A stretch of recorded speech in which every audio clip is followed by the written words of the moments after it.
จริงๆเนี่ยผิวบ่ได้ดำแบบนี้เด้เป็นคนผิวขาวอยู่ในเมืองตะกี้คือฝรั่งอิลีติแม่นฝรั่งเศสโอ้ว้าวจะตูมัดเต้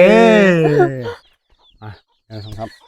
สบายดีพี่น้องเนาะมากินส้มนำกันเด้อมื้อนี้มีมะม่วง5หน่วยเนาะมาเบิ่งว่าอาลีกับประธานโบเพิ่นสิกินหมดบ่เนาะมาบ่ว่าหลายตอนนี้น้ำลายแตกแล้วโอ้ยตัวนี้เอาทิ่มตัวนี้เบาเอาตัวนี้ตัวใดก็ได้นะขออนุญาตตามหน้าเพิ่นเด้อแซ่บๆทุกคนมาพี่น้องสำหรับเจียวประธานโบแล้วมันเกลือแอนแป้งนัวเนาะแล้วสำหรับของอาลีแล้วมันเจียวสูตรแม่อาลีเนาะแม่อาลีฟาร์มไก่ต่อเนาะโอ้ว้าวปอแซ่บเลยว่าเลยกินส้มเนี่ยสู้นะเกิดเป็นหนูมาได้นอนห้าตื่นลองเบิ้งเอาโตอ่อนๆกรอบๆใหญ่ๆแบบนี้เลยพี่น้องโอ้น้ำลายไหลเลยไม่ยังติดบ่โอ้ไม่ยังติดอยู่เนาะอันนี้เป็นไม้ที่อาลีสั่งอยู่ไทยมาเนาะทุกคนสั่งอยู่ไทยมาลองเบิ่งว่ามันสิชัดเจนบ่มื้อนั้นอาลีใส่เราขี่รถเรามันดังกึกเนาะคนตัดไม้นะมาอุ้ยขนาดไก่ยังอยากกินส้มฟังเสียงกัดเลยโอ้น้ำลายไหลอันนี้บิดมาประมาณ5หน่วยแล้วเนาะ5 มือแล้วบ่ได้กินเนาะมื้อนี้มือที่6มาเบิ่งว่าสิกรอบบ่ก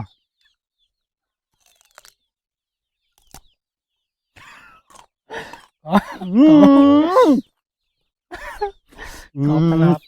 แซ่บเลยสิแซ่บรส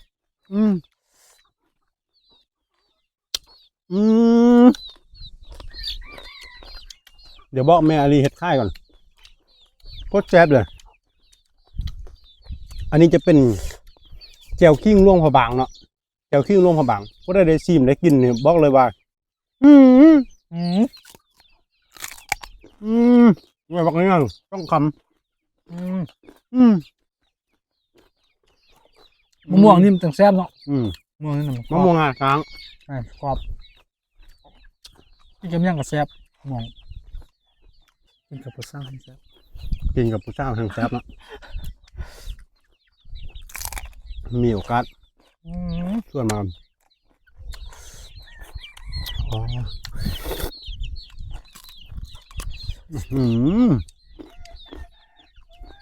โอ้ว้าวเลยเนาะ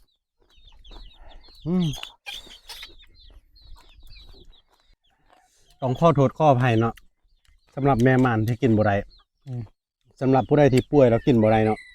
แล้วมาเห็นคลิปนี้เนาะกับประธานโบกับอาลีฟาร์มไก่ต่อเนาะต้องข้อโทษข้ออภัยหลายๆแล้วก็อีกหนึ่งสำคัญเนาะข้ออภัยคนที่บ่มักกินส้มแซ่บๆแบบนี้เนาะ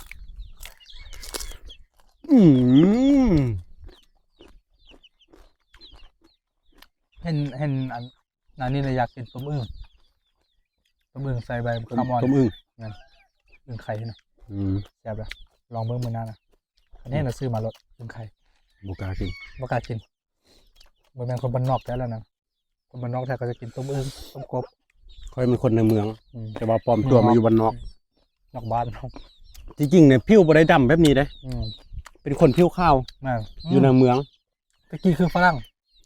อิลีติแม่นฝรั่งเศสโอ้ว้าวจะตูมัดเต้ฝรั่งเศสดำอยู่แล้วค่อยจะคืออยู่ในเมืองแต่ว่าอพยพมาน้ำท่วมหูกลับมาอยู่บ้านนอกแบบเบื่อนะใส่อยู่ในเมืองมื้อนี้โบกนี่ยังจะมาบอกว่าทุกคนเนาะมื้อนี้โบกมีความเสียใจเนาะที่โบจะได้ไปไทยเนาะบ่ได้เฮ็ดคลิปน้ำอาลีเนาะโอ้อีกประมาณยังเหลือประมาณ 4-5 มื้อเนาะโบก็จะได้ไปไทยแล้วอาลีก็จะได้เฮ็ดคลิปผู้เดียว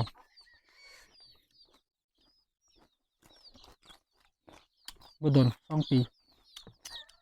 2 ปี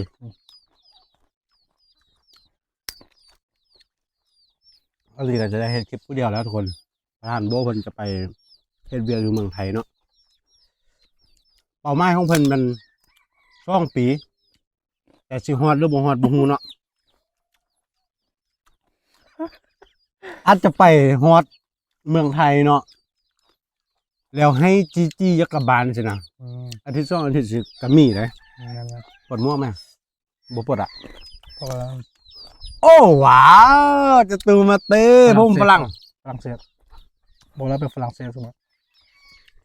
แต่ผมว่าอันได้ไปสิพานอยู่บ่ผมก็ย่อมสิอย่าเขาไม่ให้ข้าม บ่เกี่ยวกับซี่ผมนะเบิ่งเลยซี่แควนะแควบ่ทู่จักเทื่อเรื่องบ่เรื่องนะเขาบ่ จากมือ พัน จา กั ก น จากมือละ พวกนี้ผมก็เพียว ไปกับ6 มือคือกันอากาอูแคลมันนี้อันนี้ว่าเรื่องอูแคลว่าเรื่องอาบน้ำเลยอันนี้ผมอาบน้ำมาตั้งแต่มาแต่ไทยเนาะมันไปเลยอาบน้ำจากมือ จากมือ4 มือเนาะ4-5 มือแต่อาลีอาบเทื่อนึงแล้วอาลีอาบตอนช่วยเนาะแต่ว่า ไม่ได้ใส่จะมาอยู่นี่หอดอาทิตย์2 อาทิตย์แล้วเนี่ย บ่ฮอดเทื่อ อาทิตย์แล้ว อ๋อ เราค่อยไปฮับจะวันอยู่ บอกว่าอาทิตย์หนึงจะบ่อาบน้ำ ค่อยไปฮับเจ้ามื้อนี้แหละวันจันทร์เป็นอ่ะ ไม่เอา มื้อนี้อาทิตย์มื้อนี้ พอดีอาทิตย์หนึง เดือนอาทิตย์หนึง จะค่อยอาบเทื่อนึงแล้ว เวลา6 มื้อยังบ่ได้อาบเนาะ 6 มือความสกปรกโชคโครกของเฮายังคงที่ทุกคน แต่ความดีเขาบ่มีเลย โอ้ว้าว ว้าว ครอบเลยกำลังครับกำลังแบบ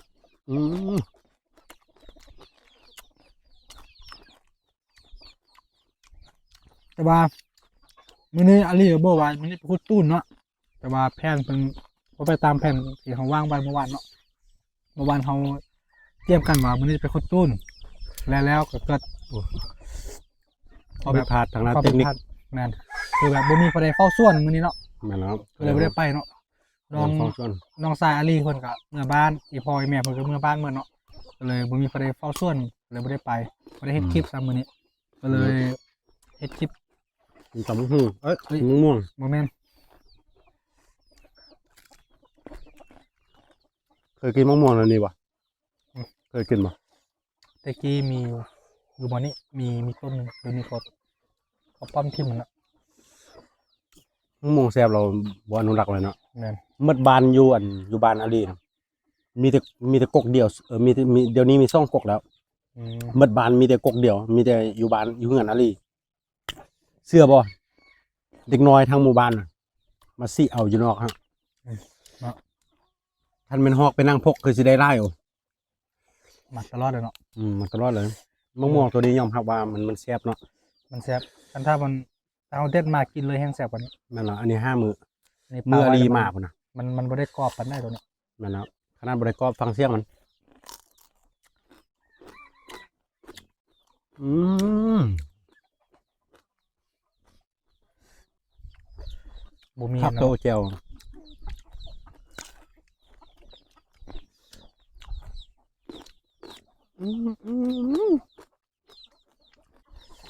อาบน้ำซุมื้อบ่คืออาลีซุมื้อนี้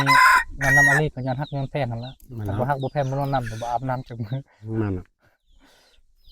6 มื้อทุกคนบ่ได้มาโปรโมทมันบ่ได้มาโปรโมทอันนึงบอกให้กันฟังโอ้ยเนาะเสียงคันกระมวล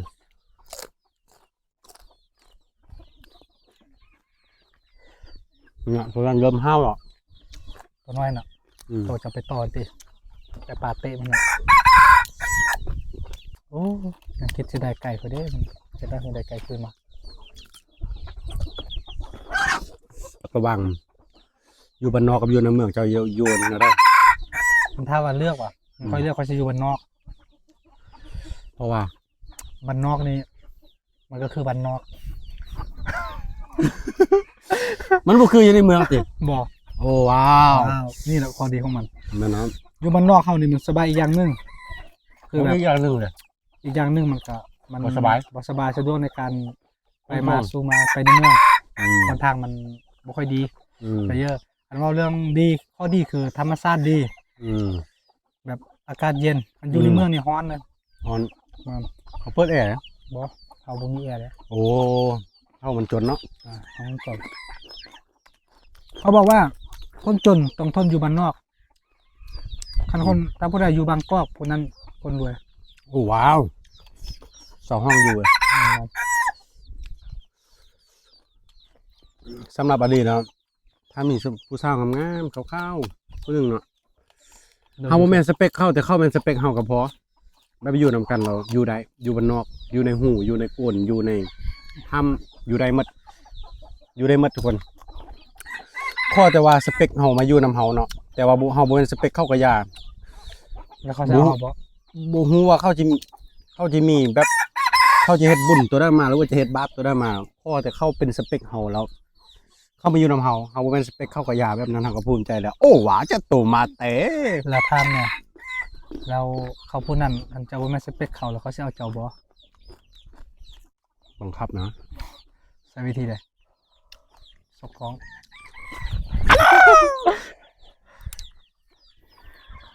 เอาดูเสี แซ่ ยว บเนาะแซ่บโอ้ว้าว แต่ว่าไปไทยบ่ฮู้ว่าสิไปแบบ แต่บ่ฮู้ว่าสิได้เงินดีบ่อันไปแล้วคันเท่าว่าบ่ได้เงินก็สิ ว่าก็ลองบ้างเดือน2เดือน3เดือนลองบ้างฮะ 3 เดือนก็3 เดือนพันงานไปพันงาน3 เดือนเลย ได้เงินดีบ่ แต่บ่ฮู้ว่าสิไปอยู่ไสน่าจะเป็นระยองบ่ระยองครับกรุงเทพมันต้องบ่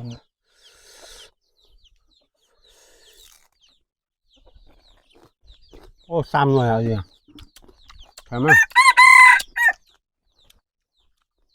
ที่จริงอลีบ่อยากให้หมู่ไปเนาะ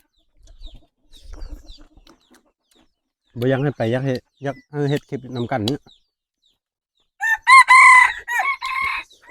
ได้เดือนเท่าไหร่ก็เอาสินะคันสมมุติว่ามีคนเบิ่งของล่าสิมันก็อาจจะขึ้นอยู่เนาะ10ปลายสาวเนาะก็เฮ็ดไปเรื่อยๆหากจะมีนะคนสงสารเนาะคนเบิ่งเขา เพราะว่าคนเฮามันถามว่าอยากไปว่าบ่แต่ความทุกข์เฮามันเฮ็ด บัง ให้ คับเนาะ บังคับ บังคับให้เราไป แต่เราก็ต้องสู้ต้องทนเจ้า อั อั น นนี้ เฮา ก็ อันเฮาอยู่ตรงนี้ บ้านเฮาก็ทำบ้านเฮา บ้านเฮาคือบ้านเฮาแล้วเนาะแต่ว่ามันคันอยู่ก็ว่าอยู่ได้บ่ก็อยู่ได้แต่ว่า ได้แต่ว่าเงินจ่ายเนาะ มันใจบ่มีอีกอย่างหนึงอันสมมุติเฮาเจอผู้สาวงามๆสิสมมุติเฮามักเฮาฮักต่างคนต่างฮักกันสมมุติเขาบอกอ้ายอันมักน้องแท้อ้ายไปขอน้องได้บ่ โอ้ว้าว เขาสิเอาเงินใช้ไปขอเพิ่น อืม แม่นเขาต้องไปหาเงินตั้งหลักไว้ก่อนเนาะทุกคน อืมตั้งหลักเศร้าเนาะ อืม กำลังอีซึ้งแล้วนะเนาะ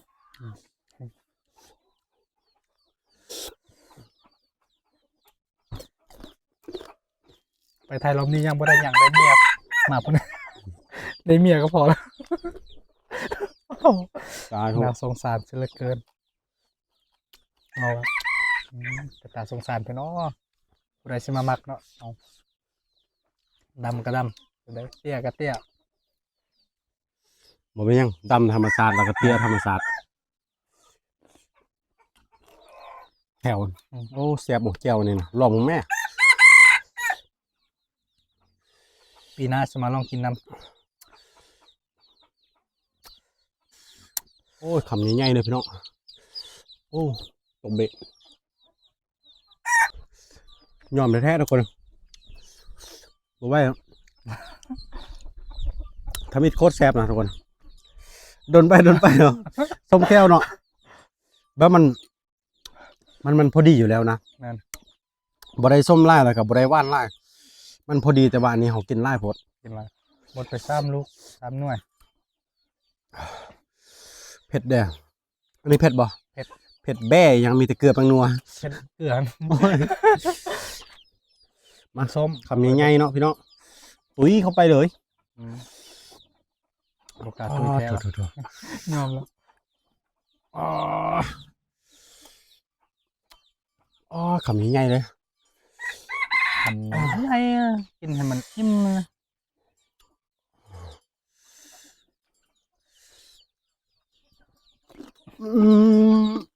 เดี๋ยว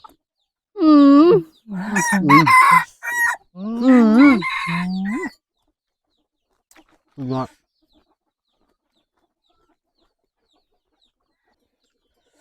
วันนี้ก็ขอบใจแล้ว ข เด้ อบ อ ใจหลายเด้อทุกคนเด้อ ที่ติดตามชมกันมาฮอด อ่า วันนี้เนาะอย่าลืมกดไลค์คอมเมนต์เป็นกำลังใจกันเด้อพี่น้องพี่น้องคนไทยอยู่จังหวัดยังก็อย่าลืมคอมเมนต์บอกกันเด้อสบายดีเนาะขอบใจหลายหลบไหม ขอบใจเด้อที่รับชมแล้วก็เบิ่งคลิปเอาส่งคนมาตลอดเนาะจากคลิปแล้วเขาลงกัน เกือบ5 คลิปหรอ 5 คลิปประมาณ5 คลิปเนาะ ถ้ามีโอกาสเนาะประธานโบเพันอยูเมืองไทยมาก็มาเฮ็ดคลิปนำกันไหมเนาะ นั่นมา เจ้าใจสบายดีสวัสดีครับ สวัสดีครับ